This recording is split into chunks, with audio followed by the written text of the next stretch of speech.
저는 회사에서 퇴근을 하면 가끔 엄마와 남동생이 하고 있는 치킨집에 가서 일을 도와드렸어요. 제가 남편과 결혼하기 전 남편은 엄마가 하는 가게의 손님이었어요. 가끔 부인과 함께 치킨과 맥주를 먹으러 왔었는데 언젠가부터 보이지 않더라고요. 제가 그 많은 손님 중에 왜 남편이 기억에 남아 있었냐면 그때 남편은 전 부인한테 하는 행동이 유독 남달랐기에 기억에 남아 있었어요. 두 부부는 항상 웃으면서 들어왔다가 아내가 화가 나서 먼저 가버렸어요. 제가 봤던 기억에는 아내가 소리를 지를 때도 있었는데 고개를 푹 숙이고 무슨 큰 죄라도 지은 것 마냥 처음 가게에 환하게 웃고 들어왔던 것과는 다르게 기죽어 있더라고요. 괜히 이상하게도 그냥 지나쳐지지 않고 자꾸 신경이 쓰였던 것은 그런 모습이 너무 안 돼 보였다고 해야 하나. 그래서 그런지 자꾸 저 혼자 생각을 하게 되었어요. 저 남자가 큰 잘못을 했거나 아니면 서로 성격이 안 맞아서 그런가 보다. 그러면서도 신경을 최대한 쓰지 않으려고 했어요. 그런데 자꾸 신경이 쓰였던 것 같아요.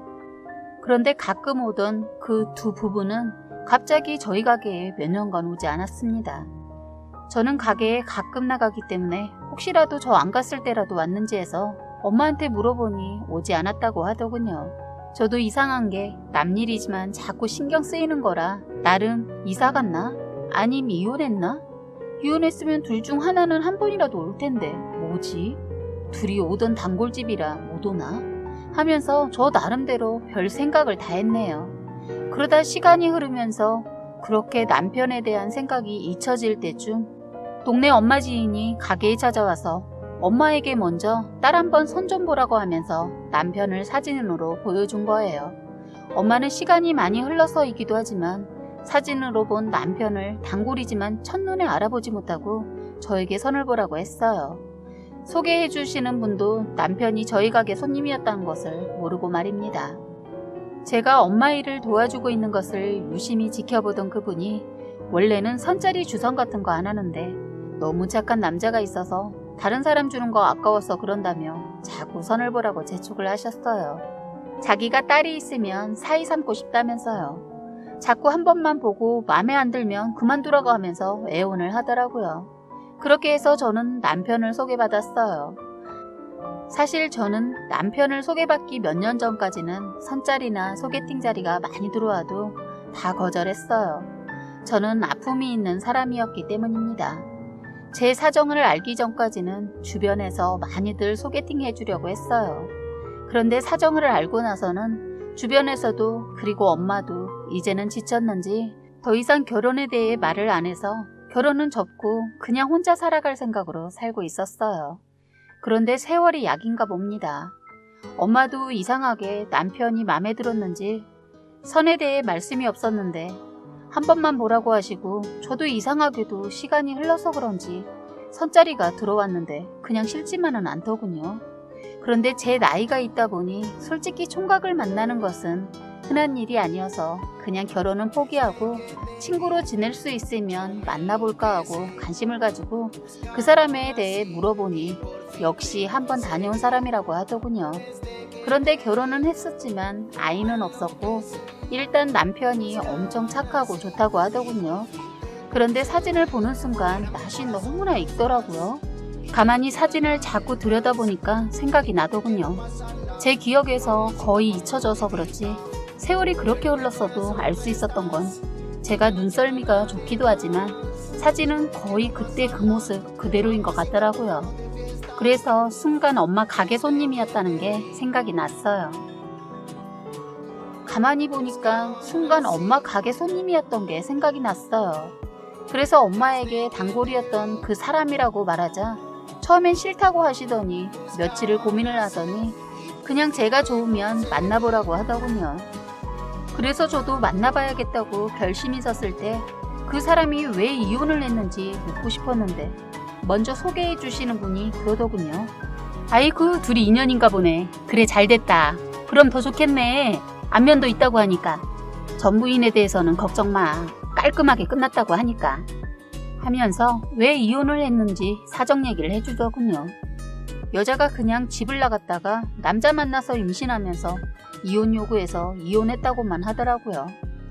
그 얘기 듣는데 좀 그랬어요.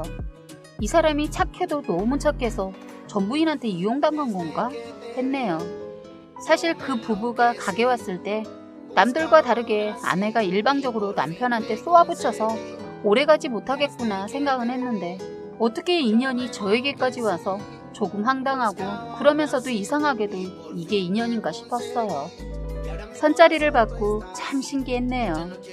저는 남편을 만나기 10년 전에 결혼을 할 뻔한 사람이 있었는데 사귀는 동안 남자친구가 백혈병에 걸려서 오랫동안 병간호를 해주다 좋은 곳으로 보내고 그 사람 이후에는 아예 연애를 안 하고 살던 집에 남동생이 들어가고 저는 엄마 집에 들어와 엄마랑 둘이 살고 있었거든요.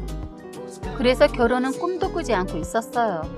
그런데 이것도 인연인가 싶어서 그냥 친구로 지낼까 하는 마음에 만남이 싫지는 않아서 만나봤어요. 그런데 직접 보고는 더 놀라웠어요. 솔직히 사진 보고는 옛날 사진인가 했는데 직접 만났을 때 보자마자 더 깜짝 놀랐어요.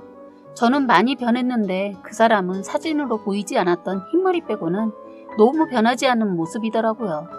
저는 남편과 몇 마디 나눠보고 이상한 끌림을 느꼈어요. 그리고 정말 이상하게도 오래전부터 계속 만나왔던 친구 같았어요. 저는 엄마 가게 얘기를 했더니 남편도 그제서야 제가 어렴풋이 기억난다고 하더군요. 저는 주선자분이 말을 한 줄 알았는데 얘기를 해보니 남편은 자기가 자주 가던 가게에 제가 주인의 딸이라는 건 전혀 모르고 끌려오듯 소개팅 자리에 나왔더라고요. 그렇게 저희는 둘이서 이런저런 얘기를 해보니 저희가 처음 본 게 7년 전에 봤더라고요. 그땐 결혼을 한 상태였는데 다시 만났을 때는 이혼한 지 5년이나 지났다고 하더군요. 그런데 정말 만나보니 이상하게도 계속 만났던 친구 같았어요. 남편도 나중에는 저를 보고 기억을 하는 거예요. 남편은 자기가 자주 갔던 가게에 제가 주인의 딸이라는 건 전혀 모르고 끌려오듯 소개팅 자리에 나왔더라고요. 둘이서 이런저런 얘기를 해보니 저희가 처음 본 게 10년 전에 봤더라고요. 그땐 결혼을 한 상태였는데 다시 만났을 때는 이혼한 지 5년이 지났다고 하더군요. 전 부인에 대해서나 이혼에 대해 자세한 얘긴 묻진 않았는데 나중에 연애를 본격적으로 시작하면서 물어보니 시부모님 때문에 이혼을 하게 되었다고 하는 겁니다. 그러면서 저에게 이런저런 얘기를 들려주는데 술과 사람을 좋아하는 시어머니와 돈 쓰는 걸 무서워하지 않는 시아버지.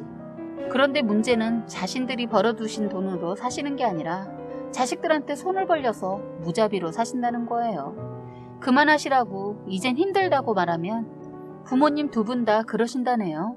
그동안 키워놨으면 당연한 거 아니냐면서 하는 말이 너희들은 우리 노후자금이다 그러셨다네요. 듣고도 믿겨지지가 않았어요. 그러면서 근심 어린 얼굴로 자기 부모님을 감당할 수 있겠냐고 하더군요. 사실 저는 이 문제를 크게 받아들이지는 않기는 했지만 며느리가 도망갈 정도면 심각한가 싶어서 쉽게 답을 줄 수가 없었어요. 그런데 시간이 갈수록 이미 마음이 남편에게 가버린 상태가 되었다는 것을 안 저는 그만 괜찮다고 감당할 수 있다고 해버렸네요. 사랑이란 걸 다시 알게 해준 남편과 헤어지고 싶지 않았어요. 이제는 제가 기대고 싶은 사람이 생겼기 때문이었어요. 그런데 그 어깨에 저만 있는 게 아니라 시부모님도 계신다고 하니 걱정은 되었어요. 그러면서도 또 제가 뭐라도 되느냐, 제가 그 사람을 제게 기대게 해줘야겠다고도 생각했습니다. 저는 그때부터 마음을 굳게 먹고 시부모님을 대했어요. 이미 다 들은 얘기가 있어서 시부모님이 저희한테 돈을 대놓고 달라고 했을 때 저는 순순히 드리지 않았어요. 그때 저 처음으로 거친 막말 많이 들었네요. 시어머니 한다는 말이 심한 말 중에 나이 처먹고 시집왔으면 며느리 노릇이나 해라. 늙은 나이라 애도 못 낳는다면서 왜 이렇게 당당해. 그리고 내 아들이 번 돈 부모가 달라고 하는데 네가 뭔 상관이야? 너 혹시 우리 돈 안 주고 네 엄마한테 몰래 챙겨주는 거 아니야? 어머니 말이라고 단주를 하세요? 그리고 제가 나이 많은 거 알면서 결혼 허락하셨으면서 말이 심하시네요. 그리고 저희 엄마 몰래 용돈 챙겨드린 적 없어요. 그리고 엄마가 가게 일해서 벌어 쓰고 계시니까 제가 굳이 드리지 않고 있다고요. 뭘 궁상맞게 나이 먹어서 그렇게까지 산다니. 자식들이 떡하니 둘이나 있으면서. 뭐가 궁상맞아요? 어머니처럼 자식들한테 돈 내놓으라고 안 하시고 혼자 벌어 쓰시는데 멋지지 않으세요? 저는 저희 엄마 너무 존경스러운데요.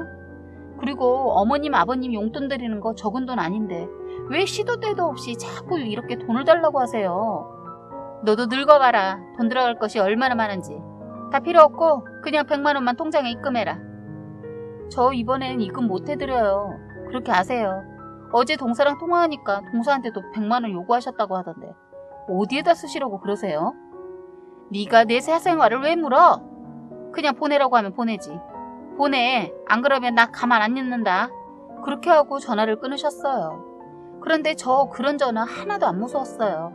이렇게 해서 남편이 돈 보내드린 게 한두 번이 아니어서 그거 알고 나서는 경제권을 제가 다 가져왔거든요. 그걸 아시고서는 아들한테 이제는 손 내밀지 못하니까 그때부터 저한테 협박식으로 돈을 달라고 하는 겁니다. 아무리 사람 좋아하고 술 좋아한다지만 이렇게까지 100단위로 돈을 요구하는 것에 의문이 들어 시댁에 말도 안 하고 쳐들어간 적이 있었어요. 저는 시댁에 가서 정말 기가 막혀서 말이 안 나왔습니다. 시어머니 친구분한테 속아서 물건을 거실에 쌓아뒀더군요.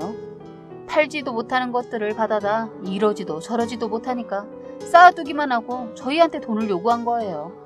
거기에다 아버님은 사기를 당해서 물건을 사다 드린 게 안방에 한가득이었어요. 몸에 좋다는 금잎을 이라나 뭐라나. 거기에다 전기 옥돌장판에 옥돌 침대까지 뭐 이딴 걸 100단위가 넘는 것들을 엄청 사다 드렸더군요. 돈도 없어서 자식들한테 용돈 받아 쓰시고 계시면서 말입니다. 한심했어요. 저희는 서둘러 남편과 저는 그곳을 신고하려고 했는데 벌써 자리를 뜬 상태였습니다. 반품도 안 되는 것들이 장롱까지 차지하고 있더군요. 물건 중에는 시중에서 20만 원만 주면 살 수 있는 것을 150에 샀다고 하는데 말문이 턱 막혔어요. 건강식품이라고 사다 드린 것도 어마어마했어요. 돈 쓰는 걸 무서워하지 않는 아버님은 100만 원을 우습게 하셨어요. 가진 것도 없으면서 말입니다. 저는 이대로 안 될 것 같아서 부모님께 말씀드렸어요. 저는 이 시간 이후로 부모님들 용돈 드리는 거 반으로 드릴 거예요. 모자란 것은 이거 파셔서 쓰세요.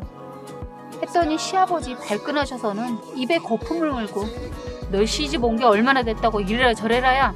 네가 내 자식 돈으로 지금 생색내는 거야? 저도 이대로는 안 될 것 같아 강하게 나갔습니다. 네, 이 사람 돈이 제 돈이고요. 제 돈이 이 사람 돈입니다. 그래서 말인데요. 이제는 서로 상의 없이 돈 쓰는 거 못하게 할 거예요. 그리고 이 사람이 그동안 부모님께 할 만큼 했다고 생각하는데요. 저희 결혼할 때도 아버님이 크게 사고치는 바람에 이 사람이 다 갚아드렸잖아요. 언제까지 자식 돈을 그렇게 쉽게 생각하실 거예요? 다 필요도 없는 거 이런 거 왜 자꾸 사시냐고요. 제 말을 듣고 있던 시어머니도 저를 잡아먹을 듯이 한 소리 하더군요. 내 자식이 해준 것을 네가 왜 따지고 들어? 자식이 결혼했으면 달라지셔야 하는 거 아니세요? 그동안은 이 사람이 부모님 협박에 들었는지 모르겠지만 그만하게 할 거예요. 협박? 이놈이 그러디? 네, 이 사람한테 들었는데 돈 달라 하면서 항상 그러셨다면서요. 너희를 이렇게까지 키워놨으면 앞으로 노후는 책임지라고. 당연한 거 아니냐? 아니 뭐가 당연해요? 자식들도 가정이 생기면 벌어먹고 살기 바쁜데 너무 하신다는 생각 안 드세요? 착한 아들 두셔서 그동안은 다 받아드셨는지 모르겠지만요. 이젠 제가 못하게 할 거예요. 자식이 돼서 그것도 못해? 어느 정도 해야죠. 너무 심하잖아요. 솔직히 어머님도 그래요. 돈도 없으시면서 왜 자꾸 친구분들 밥 사주고 술 사주고 물건 같은 거 사주시는 거예요? 어머님도 돈 없으시면서 누굴 도우시냐고요. 사고친 거 그게 다 자식들 몫이 되잖아요. 하자 시어머니 할 말이 없으니까 저를 밀치셨어요. 그걸 보고 남편이 놀라서 자기 엄마를 사정없이 잡았어요. 시어머니의 아들의 행동이 괘씸했는지 세상에 저딴 것이 우리 집에 들어와서 내가 무슨 개 같은 꼴을 보고 있네 라고 했고 저는 어머니 계란이요? 저 사람이고요. 저는 저딴 개라는 말 어머니께 들을 이유도 하나 없어요. 그리고 자식이 무슨 하라면 다 하는 그런 존재인가요? 저희는 그렇게 못하니까 그렇게 아세요. 라고 제대로 시어머니가 알아듣도록 말해줬어요. 그랬더니 저것이 말하는 거 보소. 아이고 어디서 배워먹은 버릇이라고 주둥이 놀리는 것 봐. 이래서 자식 키워봤자 다 소용없다. 부모가 돈을 쓰면 얼마나 쓴다고 아까워하고 다 필요 없으니까 다 꺼져. 코딱지만한 용돈 준다는 것도 보내지 마. 내가 거지 아니니까. 앞으로 보고 살지 말자. 하시더군요. 저는 속으로 손 안 대고 코 풀었네 하면서 아싸 잘됐다 싶었어요. 제가 하고픈 말을 먼저 해주시더군요. 저는 냅다 그 말에 네 알겠습니다. 저희가 능력이 안 돼서 부모님 뵐 능력이 안 되네요. 앞으로는 못 찾아뵐 것 같으니 몸 건강히 계세요. 하고 뒤돌아 나서려는데 시어머니 들고 있던 약상자를 제 뒤에 던지시더군요. 저는 왜 그러는지 모르겠는데 던진 약상자를 들고는 어머니 쪽을 바라보고는 어머니 이 약 저 먹으라고 던지신 거세요? 이 약이 어떤 약인지는 모르겠지만요. 제발 자식들 피 빨아먹는 게 얼마나 한심하고 미련한 행동인지 알 수 있게 정신 번쩍 드는 약 좀 드시고 정신 좀 차리세요. 라고 했습니다. 그랬더니 저년 말하는 것 봐. 그래 너는 그렇게 말했다 치자. 야 이놈아 너는 네 마누라 저런 말까지 하는데 시어미한테 팍팍 대들고 저러는데 가만히 있어? 이런 머저리 같은 놈. 이라고 시어머니가 말하는데 남편은 오히려 시부모님 편을 들 줄 알았어요. 그런데 어머니 말씀이 지나치시네요. 저는 두 분께 할 만큼 했다고 생각해요. 진짜 그동안 너무했다고 생각 안 드세요? 그리고 이 사람이 부모님께 뭘 그렇게 잘못했길래 막대하시는데요? 이제는 저요 2번 이혼 안 할 거고 끝까지 살 사람은 이 사람인 것 같아요. 그리고 어머님이 돈 달라고 다 주는 은행도 아니고 현금 인출기도 아니에요. 그러니까 아까 어머님이 하신 말씀처럼 계속 이러면 저도 보고 살지 말았으면 하네요. 라고 하더라고요. 시어머니 그 말을 듣고는 너무 황당하고 어이가 없었는지 멍하니 계시더니 갑자기 노발대발 거리면서 욕을 하는데 저는 아랑곳하지 않고 남편을 끌고 나왔어요. 착하디 착한 어쩌면 바보 같은 남편은 그동안 이렇게 나오시는 부모님들을 거절 한 번 안 하고 다 퍼주었던 것 같아요. 전 부인이 시부모 때문에 떠났다고 했는데 이래서 떠난 거구나 짐작했네요.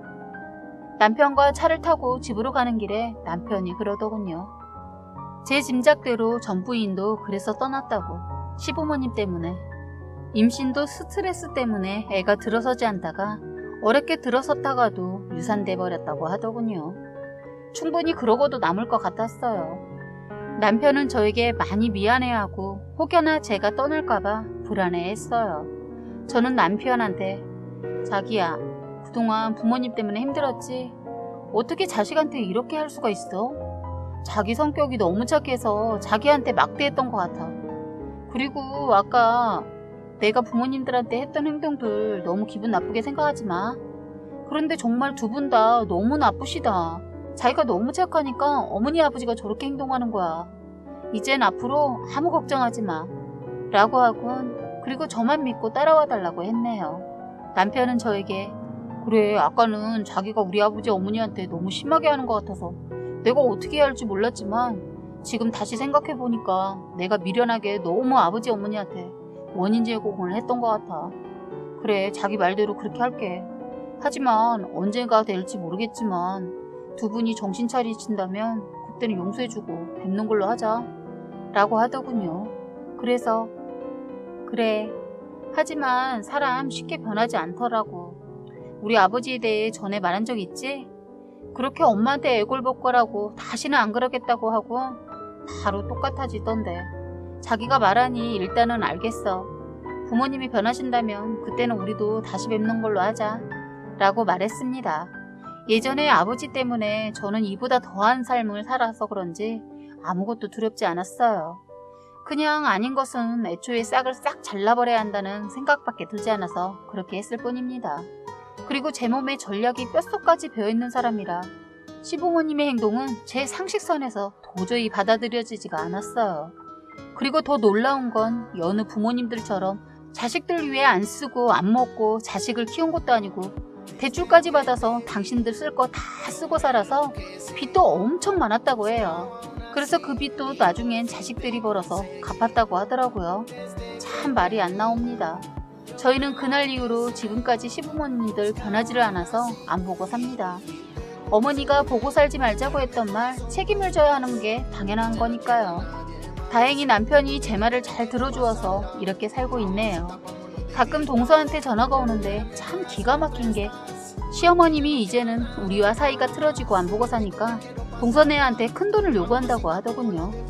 동서한테 강하게 나가라고 코치는 했는데 착해서 그런지 가끔 시어머니한테 돈을 주고 있는 것 같았어요. 시부모님의 사고방식은 돌아가시기 전에는 고치기 힘들 것 같더군요. 동서 말 들어보니 동네에 항상 오는 노인들 상대로 하는 약장수들이 파는 그곳에서 산 전기 옥돌장판도 문제가 생겨 불이 났었는데 다행히 집에 소화기가 있어서 큰 불은 안 났다고 하더라고요. 사기당해서 샀기 때문에 반품도 안 되고 침대도 문제가 생겼는데 고치지 못하고 그냥 쓴다고 하는데 참 답답하더군요. 왜 보상도 못 받은 그런 돌팔이 약장사가 파는 그곳에서 물건을 사다 드리는지 이해가 안 가요. 시댁 얘기 듣다 보면 속이 터져서 이젠 듣기도 싫어서 동서한테 이젠 두 분 얘기 전하지 말라고 했어요. 그런데 하루는 동서가 화가 머리끝까지 나서 울면서 전화가 왔는데 시부모님 세상에 형님 저 어떻게 해요? 정말 시부모님들이 너무하신 것 같아요. 어떻게 저 모르게 이 사람한테 부탁해서 대출까지 받았더라고요. 정말 이 집 구석 진절머리가 나서 도저히 못 살겠어요. 라며 말하는데 결혼생활 더는 못하겠다고 했어요. 조만간 둘째 아들도 시부모 때문에 이혼할 것 같아요. 정말 왜 저러고 사는지 자식들한테 도움이 안 되고 짐이 될 행동만 하는데 정말 답이 없는 분들입니다. 시부모님 보면 사고만 쳤던 저희 아버지가 떠올라 앞으로 쭉 더 이상은 보고 살고 싶지 않네요. 안 보고 사는 게 답인 것 같아요. 저런 분들은 자꾸 도와주면 스스로 해결 못해서 도움을 주지 말아야 해요. 예전에 저희 아버지를 겪어보니 그렇더라고요. 남편한테는 시부모님 감당할 수 있다고 했는데 감당 안 되는 분들이세요. 남편도 지쳤는지 더 이상 부모님 신경 쓰지 않고 저한테도 신경 쓰지 말라고 하더군요. 그리고 한참 후에 시어머니가 웬일로 전화를 했더군요. 자존심이 하늘을 찌르는 분이신데 그걸 꺾고 전화한 내용은 그렇습니다. 저한테 전화해서는 또 돈을 달라고 하더군요. 이 핑계 저 핑계를 늘어놓더라고요. 그래서 어머니 정 돈이 필요하시면 집이라도 파세요. 사실 그 집도 자식들이 해준 집이고 유산 바라지도 않을 테니까 집 하셔서 그 돈으로 생활하세요. 라고 했어요. 그랬더니 막 뭐라고 하시길래 앞으로 돈 때문에 전화하실 거면 절대 전화하지 마세요. 라고 했고 그때 어머니 분했는지 전화기에 대고 막 우시더라고요. 하지만 어쩌겠어요. 그냥 냉정하게 전화 그냥 끊어버렸어요. 그 목소리도 듣기 싫은데 우는데 더 듣기 싫더군요. 그런데 사실 행동은 그렇게 했지만 살짝 걱정도 되어서 이런 얘기를 주변에 말했더니 주변에서도 저한테 사람 쉽게 변하지 않는다고 하더라. 너희 시어머니 같은 사람은 절대 먼저 손 내밀면 안 돼. 그리고 다시 손 내밀면 똑같이 행동하니까 냉정하게 영 끊고 살아야 돼. 야야야 꽃이다. 아 야 그래 아주 잘했네. 그런 시어머니는 크게 당해서 땅을 치고 후회를 해봐야 자기가 뭘 잘못한 줄 알걸? 네가 조금이라도 마음 약해지면 더 우습게 보고 더 심하게 대할걸? 남편 생각하면 뭐 시어머니가 안 됐지만 그래도 남편이 네 편이니 시어머니 보고 살지마 라고 하더라고요. 제 주변 사람들도 이렇게 생각하고 저부터도 우리를 막대하는 시부모를 내가 잘해줘서 뭐하나 생각이 들고 제가 팔랑귀도 아니고 주변 지인이 말했듯이 사람 안 변한다고 하는데 자식과 며느리를 자기 현금 유출기로 생각하는 시부모님들 안 변하면 영영 안 보고 살 겁니다. 그래서 이제는 저희 노후를 위해 열심히 준비하고 살고 있어요.